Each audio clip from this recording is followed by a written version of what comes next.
पंढरपूरचे विठ्ठल मंदिर हे बुद्धविहार होते आणि आहे. तिरुपतीचे मंदिर हे बुद्धविहार होते आणि आहे. ओडिसातील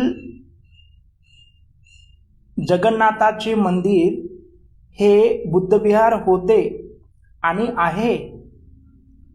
औंढा नागनाथचे मंदिर हे बुद्धविहार होते आणि आहे.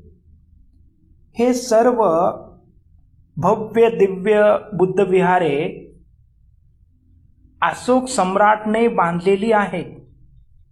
याचे असंख्य पुरावे आहेत. पंढरपूरची मूर्ती ही वास्तव्यात बुद्ध मूर्ती आहे. तथाकथित विठ्ठल मंदिरात खांबावर बुद्धाच्या ध्यानस्थ मूर्ती आढळतात. अनेक संत कवींनी विठ्ठल म्हणजे बुद्धच आहेत असे आपल्या काव्यातून सिद्ध केले आहे.